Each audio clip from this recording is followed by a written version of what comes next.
नमस्कार, आप देख रहे हैं द इम्प्रेसिव टाइम्स। मैं हूं आपके साथ अंकिता मिश्रा। इस वक्त एक और जहां पानी की किल्लत इतनी ज्यादा दिल्ली एनसीआर में महसूस हो रही है, तो वहीं दूसरी ओर जिसके पास पानी है, यानी कि यूपी की बात कर ले, प्रयागराज, कानपुर, हरियाणा के कुछ क्षेत्रों में पानी है, या फिर हैदराबाद और कई और राज्यों की, तो यहाँ पर पानी की किल्लत भले ही ना हो, लेकिन गर्मी से गजब की त्राही है। पिछले दिनों एक रिपोर्ट सामने आई थी जिसमें ये देखा भी गया था कि कैसे दिल्ली एनसीआर में पारा 50 के ऊपर पहुंच गया था। और अगर अब की हालत बताएं तो आज भी कोई स्थिति बदली नहीं है। आज भी लोग एक और पानी की किल्लत से जूझ रहे हैं, तो वहीं दूसरी ओर भीषण गर्मी ने लोगों को त्राही होने पर मजबूर कर दिया है।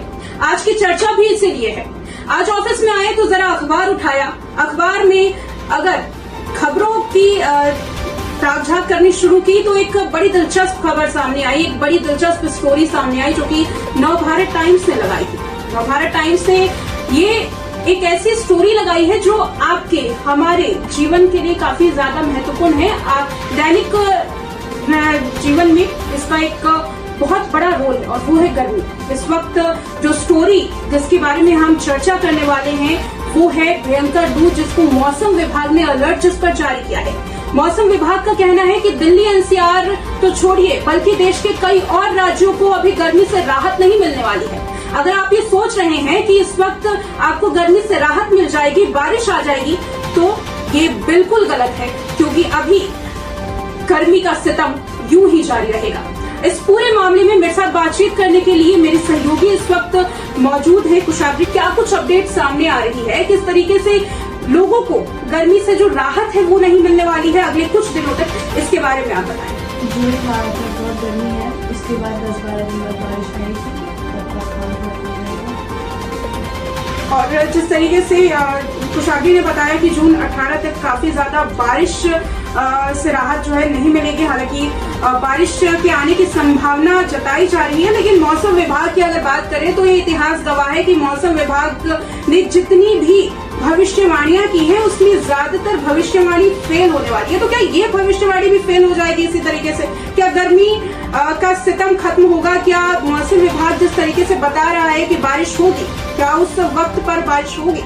इसके बारे में तो आगे की चर्चा करेंगे, लेकिन फिलहाल जो सबसे बड़ा सवाल वो ये है कि आखिर कैसे इस पूरी गर्मी से बचा जाए कुशाग्री, क्योंकि गर्मी बहुत ज्यादा है। आज हम और आप एसी में बैठ करके यहाँ स्टूडियो में शूट कर रहे हैं, लेकिन उन लोगों का क्या जो मजदूर हैं, जो ईंटें ढोने का काम करते हैं, घर बनाने का काम करते हैं, उन लोगों के लिए एक बहुत बड़ी यहाँ जद्दोजहद है, वो है भीषण गर्मी। इसको लेकर के किस तरीके से बचाव किए जा सकते हैं, और वो लोग जो एसी में नहीं है, कूलर में नहीं है, बल्कि कड़ी धूप में मौजूद है, उनके लिए क्या कुछ करना चाहिए, इसके ऊपर आप हमारे दर्शकों को कुछ बताएं। जिस विषय पे हम चर्चा कर रहे हैं उसका एक आर्टिकल आज एनडी टाइम्स में आया है। हम उसकी स्टोरी को लेकर चलते हैं। पहला विषय यह है कि टूट रहे हैं रिकॉर्ड। हम पिछले 10 साल से देख रहे हैं कि तापमान के रिकॉर्ड दिल्ली में ही नहीं पूरे देश में टूट रहे हैं। चाहे आप मुंबई की ले लीजिए या हैदराबाद, बैंगलोर, हमें इस बारे में बात करनी चाहिए। 2023 जो है वो सबसे गर्म था, लेकिन हम देख रहे हैं जो 2024 है वो तो उससे भी गर्म। जी बिल्कुल, ये बहुत बेहतरीन सवाल जो है वो कुशाग्री ने उठाया है, क्योंकि तमाम न्यूज़पेपर्स को अगर उठा करके देखा जाए तो यही बात निकल करके सामने आ रही है कि आखिर कैसे बचाव किया जाए। एक और जहां लू इतना ज्यादा बढ़ चुका है, अलर्ट इतना ज्यादा जारी किया जा रहा है, तो सबसे बड़ा सवाल ये है कि आखिर इसका बचाव क्या होना चाहिए, किस तरीके से लोगों को राहत मिल सकती है। देखिए, आम लोग जो हैं, जिनके पास कूलर भी नहीं होगा, वो झुग्गी के लोग जो काम ऐसे करते हैं, रेडी पटरी के काम करते हैं, उन लोगों को सबसे ज्यादा परेशानी होती है। अब ये लोग क्या करें, क्योंकि हम आप जैसे जो सामान्य लोग हैं वो एसी चला सकते हैं, कूलर चला सकते हैं, पंखे के नीचे बैठ सकते हैं, लेकिन जो लोग कड़ी धूप में हैं उनको बचाव करना यहाँ बहुत जरूरी है, क्योंकि 80 से 90% की जो ये आबादी है, जो मजदूर वर्ग है, वो भारतीय अर्थव्यवस्था का बड़ा हिस्सा है। और अगर भारतीय अर्थव्यवस्था का ये हिस्सा डमाडोल हो गया, अगर ये मजदूर ही बीमार पड़ जाएंगे, ये मजदूर ही आखिर अगर इस तरीके से लू की चपेट में आ जाएंगे, तो ये भारतीय अर्थव्यवस्था पे बड़ा जो खतरा है वो मंडरा जाएगा। जैसे कि अखबारों में पढ़ा होगा कि जलवायु प्रदूषण बढ़ रहा है, इसको लेकर के लगातार अंतर्राष्ट्रीय स्तर पर इसकी चर्चा हो रही है।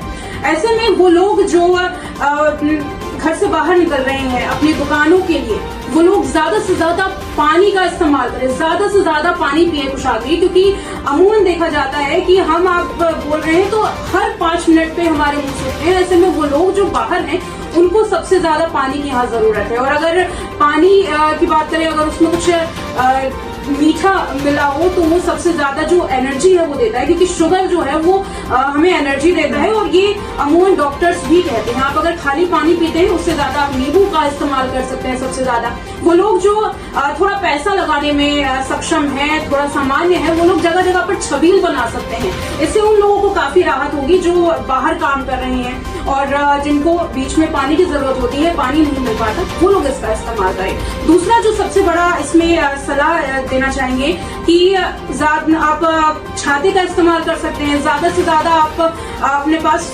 तौलिया रखें, गमछे रखें, गीला करके भी उसको अगर आप अपने मुंह पर रखेंगे तो हीट वेव से थोड़ा बचाव होगा। और सन ग्लासेस पहने, अगर ग्लासेस अमूमन सस्ते आ जाते हैं, जो काले चश्मे होते हैं, तो वो इस्तेमाल करके आंखों पर भी जो प्रभाव है वो ना जाए, इसके लिए इंतजाम कर सकते हैं। ये छोटे मोटे उपाय हैं जो वो लोग कर सकते हैं जो घर से बाहर हैं। फिलहाल इस पूरे मामले पर आपको क्या कहना है, कमेंट करके आप भी अपनी राय हमारे साथ साझा कर सकते हैं। फिलहाल इस रिपोर्ट में इतना ही। देखते रहें द इम्प्रेसिव टाइम्स।